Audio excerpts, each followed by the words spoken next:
കഴിഞ്ഞിട്ട് ഒരു 4 മാസം വേണം നമുക്കിത് പഴുത്ത് കിട്ടാൻ. ഇത് നമ്മളെ വയലറ്റ് നിറത്തിലുള്ള ഒരു പാഷൻ ഫ്രൂട്ട് ആണ്. ഇപ്പൊ നിങ്ങൾക്ക് കാണുന്നുണ്ടാവും, ഇവിടെ അടുത്ത് വന്നു കഴിഞ്ഞാൽ കാണുന്നുണ്ടാവും, ഇത് പച്ചയായിട്ടാണ് കാണുന്നത്. പക്ഷെ ഇത് മൂത്ത് പഴുക്കാറായി കഴിഞ്ഞാൽ ഇത് വയലറ്റ് നിറം വരും. അങ്ങനെ ആ വയലറ്റ് നിറം വരുമ്പോഴേ നമുക്കിത് പിന്നെ പറിക്കാൻ പറ്റുള്ളൂ. അപ്പോഴാണ് ഇതിന്റെ യഥാർത്ഥത്തിലുള്ള പഴുപ്പാവുകയുള്ളൂ. പിന്നെ ഈ വയലറ്റ് പാഷൻ ഫ്രൂട്ടും ഉണ്ട്, അതുപോലെ തന്നെ മഞ്ഞയുണ്ട് പാഷൻ ഫ്രൂട്ട്. ഈ വയലറ്റ് പാഷൻ ഫ്രൂട്ടിന്റെ പ്രത്യേകത എന്ത് പറഞ്ഞു കഴിഞ്ഞാൽ മഞ്ഞയെ അപേക്ഷിച്ച് തീരെ പുളി ഉണ്ടാവില്ല. മഞ്ഞ എന്ന് പറയുന്നത് നിങ്ങൾ കണ്ടിട്ടുണ്ടാവും, ഇത് പഴുത്ത് കഴിഞ്ഞാൽ മഞ്ഞ കളറാവും.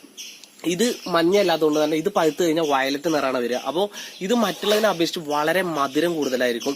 അതുപോലെ തന്നെ പുളി തീരെ ഉണ്ടാവില്ല. ഇതിപ്പോ ഒന്ന് മൂത്തത് ഇവിടെ ഇല്ല, നിങ്ങൾക്ക് കാണുന്നുണ്ടാവും, ഇവിടെയൊക്കെ കായ്ച്ചിട്ടുണ്ട്.